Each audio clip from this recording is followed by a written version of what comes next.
Assalamualaikum warahmatullahi wabarakatuh, teman-teman sekalian. Pada video kali ini saya kepingin memberikan ulasan secara singkat atas sebuah buku yang sangat menarik.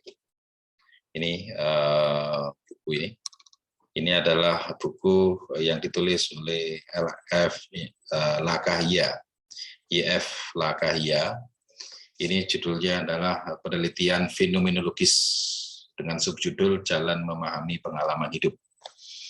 Mengapa buku ini menarik? Karena buku ini memberikan sebuah kaidah bagaimana kita melakukan kajian atau penelitian, mengeksplorasi pengalaman kehidupan orang, sehingga dari pengalaman itu kita bisa mengkaji secara ilmiah dan mempertanggungjawabkannya pun secara ilmiah, sehingga pengalaman hidup seseorang itu bisa menjadi kontribusi untuk tahu atau paham terhadap sebuah realitas secara lebih baik, lebih dalam. Buku ini ditulis oleh Kahia dengan terdiri dari beberapa bab yang kalau kita lihat buku ini dengan bab-bab yang ada di dalamnya itu bisa kita gunakan sebagai panduan bagaimana kita melakukan sebuah kajian terhadap pengalaman kehidupan. Sesuai dengan judulnya adalah penelitian fenomenologis. Kalau kita lihat fenomenologis, kemudian kita coba artikan dan pahami, maka fenomenologis itu kan terdiri dari dua kata, itu fenomena dan logos gitu ya. Fenomena itu adalah sesuatu yang tampak, sesuatu yang menampakkan dari kesadaran seseorang, sedangkan logos itu adalah ilmu atau kajian. Jadi kajian terhadap fenomena, itulah fenomenologi.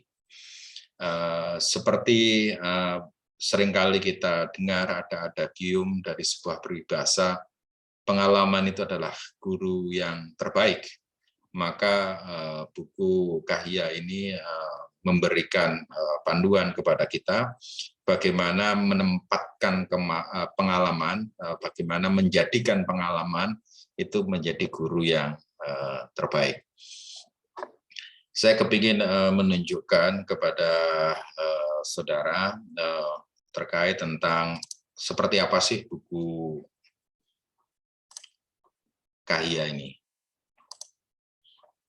Jadi ini covernya, ini menarik, secara cover juga menarik. Ini judulnya penelitian fenomenologis, subjudulnya Jalan Memahami Pengalaman Hidup, penulisnya YF Lakahia.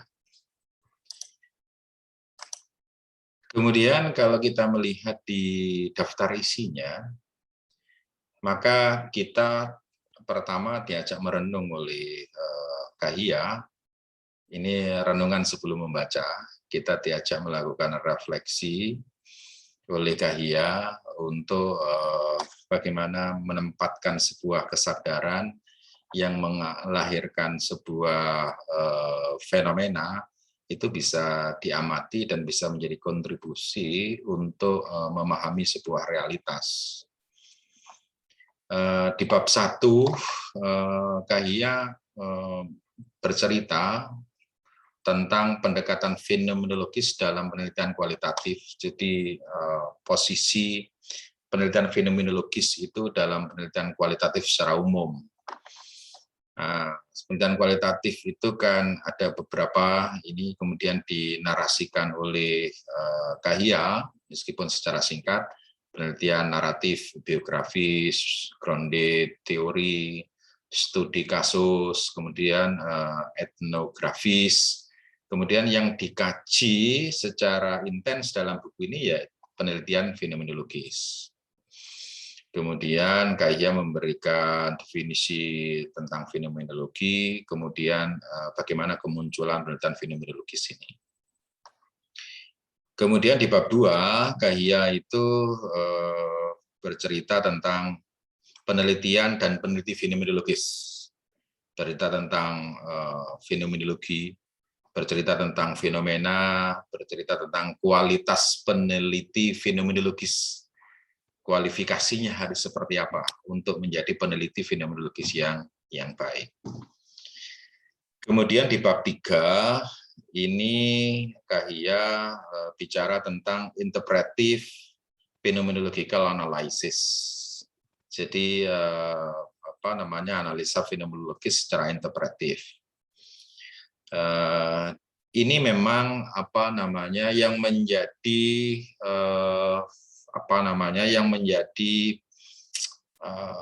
minat dari Kahia dalam konteks penulisan buku ini, yaitu di interpretative phenomenological analysis atau IPA ini. Kemudian Kahia menceritakan tentang 3 pilar interpretative phenomenological analysis. Yang pertama adalah fenomenologi, yang kedua adalah hermeneutik. Ini cerita mulai hermeneutikanya Schleiermacher, kemudian hermeneutikanya Gadamer, dan seterusnya. Kemudian menekankan pada karakteristik penelitian fenomenologi yang bersifat idiografi. Kemudian bagaimana memformulasi judul dalam penelitian interpretatif fenomenological analysis itu juga disajikan oleh Kahia. Kemudian di bab 4, Kahia mencoba juga mengkomparasi, kemudian juga mendeskripsikan penelitian fenomenologis deskriptif. Jadi memang penelitian fenomenologis itu ada 2 macam. Yang pertama adalah interpretatif, yang kedua adalah deskriptif. Kemudian dijelaskan pula bagaimana kedudukan epoche atau bracketing itu sebagai pilar penelitian fenomenologi deskriptif. Kemudian dijelaskan pula double deskriptif. Kemudian bagaimana formulasi judul dalam penelitian fenomenologi yang deskriptif. Jadi kalau di penelitian fenomenologi deskriptif itu double deskriptif karakteristiknya, tapi kalau penelitian interpretatif phenomenological analysis itu double hermeneutik. Ini juga dibahas di bukunya Kahia ini.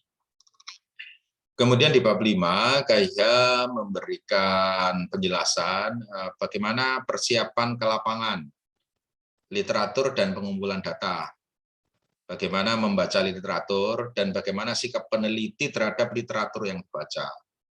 Kemudian wawancara, semi-struktur, dan panduan wawancara. Bagaimana wawancara semi-struktur itu dilakukan dan bagaimana panduan wawancara itu dibuat. Jadi di Kahia itu memberikan penjelasan sekaligus memberikan contoh bagaimana panduan wawancara dibuat dengan beberapa dimensi untuk ditanyakan dalam wawancara mendalam. Ada jenis pertanyaan yang deskriptif, jenis pertanyaan yang naratif, jenis pertanyaan yang struktural, jenis pertanyaan yang kontras, jenis pertanyaan yang evaluatif, jenis pertanyaan yang sirkuler, dan jenis pertanyaan yang komparatif. Ini dijelaskan oleh Kahia, kemudian dikasih contoh oleh Kahia, sehingga dari panduan wawancara itu peneliti fenomenologis bisa mendapatkan data yang baik. Kemudian bagaimana wawancara dilakukan, ini Kahia juga memberikan panduan wawancara dalam interpretatif phenomenological analysis seperti apa, kemudian panduan wawancara dalam penelitian fenomenologi deskriptif juga seperti apa. Kemudian juga memberikan panduan terkait jumlah partisipan dalam interpretatif, juga jumlah partisipan dalam penelitian deskriptif. Kemudian di bab 6, ini persiapan ke lapangan, menjelang wawancara, apa yang harus dilakukan oleh peneliti. Wawancara yang eksploratif itu yang seperti apa, kemudian frekuensi wawancara dengan partisipan, Itu kalau dalam interpretatif, phenomenological analysis, seperti apa frekuensinya, kemudian penelitian fenomenologi deskriptif, seperti apa frekuensinya. Kemudian bagaimana analisis data dalam interpretatif phenomenological analysis, itu di bab 7 itu dijelaskan oleh Kahya. Jadi kalau interpretatif yang namanya epoche atau bracketing itu bersifat dinamis. Ini karena memang untuk interpretatif ini adalah pengembangan atau ya bisa dikatakan antitesa dari fenomenologi Husserl. Ini dikembangkan oleh Heidegger, di mana ada pergeseran epoche atau bracketing dalam penelitian fenomenologis antara filsafat fenomenologinya Husserl bergeser ke arah filsafat fenomenologinya Heidegger. Jadi epoche dalam interpretatif itu lebih bersifat dinamis. Ini juga dijelaskan di bukunya Kahya ini. Kemudian bagaimana cara kita menyajikan transkrip wawancara gitu. Kemudian bagaimana analisis transkrip ketika kita sudah melakukan transkripsi, menghasilkan transkrip, bagaimana kita melakukan analisis gitu ya. Kemudian di bab 8 itu analisis data lanjutan. Jadi ketika kita sudah mendapatkan transkrip, kemudian transkrip itu kita analisis, kemudian juga dicontohkan oleh Kahya bagaimana kita melakukan komen eksploratoris. Jadi di transkrip itu ada komen eksploratoris, bagaimana kita susun, bagaimana kita tulis, bagaimana kita lakukan. Kemudian bagaimana dari komentar eksploratoris itu kita susun tema-tema emergen. Kemudian dari tema-tema emergen itu bagaimana kita kemudian merumuskan tema-tema supraordinat. Supraordinat itu seperti apa? Kemudian bagaimana kita melakukan kombinasi atau menghubungkan antar kasus, antar pengalaman partisipan. Ini juga dicontohkan oleh Kahya dengan cara yang baik dan jelas. Kemudian kita menata seluruh tema supraordinat yang kita bisa temukan dari analisis data yang kita lakukan. Kemudian bagaimana cara kita melaporkan hasil analisis atau paparan data seperti apa. Kemudian pembahasan itu seperti apa. Kemudian di bab 9 ini Kahya menjelaskan tentang penelitian fenomenologi deskriptif. Konsep-konsep filosofisnya seperti apa, kemudian sikap natural, kemudian reduksi fenomenologis itu maknanya apa dan seperti apa itu dilakukan. Variasi imajinatif, konstitusi dan konstituen dan seterusnya. Di bab 10 Kahya menjelaskan tentang analisis data dalam penelitian fenomenologi deskriptif. Ini memang untuk yang analisis data untuk penelitian fenomenologi yang deskriptif itu pertama kali dilakukan oleh Amedeo Gheorghi. Ini pengembangan dari filsafat fenomenologinya Husserl. Kemudian prosedur analisis data ala Gheorghi seperti apa? Kemudian prosedur analisis data ala Mustakas juga seperti apa? Bedanya juga dipaparkan secara jelas oleh Kahya. Kemudian penelitian fenomenologi deskriptif ini dibedakan dengan penelitian interpretatif seperti apa perbedaan analisanya. Kemudian alur analisa data dalam penelitian yang deskriptif seperti apa. Kemudian bicara tentang esensi dan intuisi dalam penelitian fenomenologi deskriptif. Kemudian di bab 12 kita beri penjelasan oleh Kahya tentang penyusunan laporan penelitian, mulai dari judul, membuat judul yang berdaya tarik, bagaimana menulis abstrak, bagaimana menulis latar belakang, bagaimana mempresentasikan metode di laporan penelitian, bagaimana hasil analisis data, bagaimana pembahasan kesimpulan, dan format susunan laporan penelitian. Kemudian di bab 13, Kahya memberikan telaah secara singkat tentang penelitian eksistensial fenomenologis, mengkaji filsafat eksistensial, kemudian juga istilah eksistensial fenomenologis. Kemudian di bab 14, Kahya itu menjawab beberapa pertanyaan yang seringkali terjadi terkait tentang penelitian fenomenologis. Yang ini memberikan manfaat kepada kita, persoalan-persoalan yang biasanya dipertanyakan itu oleh Kahya, dijawab seperti apa melakukan penelitian fenomenologis dengan baik. Buku ini juga menjadi menarik ketika ada glosarium, sehingga banyak istilah yang kemudian kita bisa temukan secara lewat glosarium secara lebih mudah. Jadi buku ini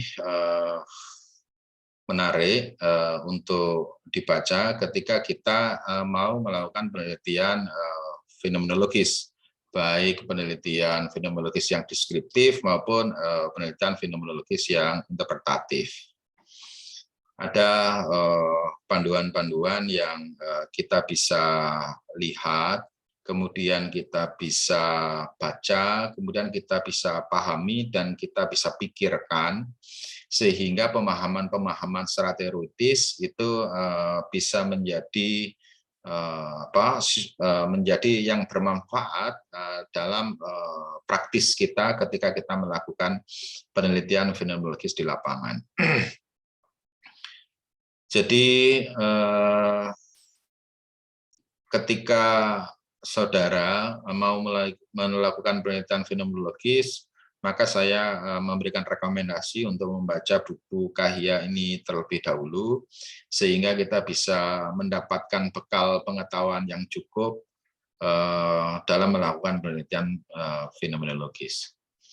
Yang menarik adalah buku ini memberikan sebuah gambaran yang jelas secara sistematis, mulai dari awal sampai akhir, bagaimana penelitian fenomenologis, baik yang deskriptif maupun yang interpretatif, itu dilakukan. Tentunya Kahya ini memberikan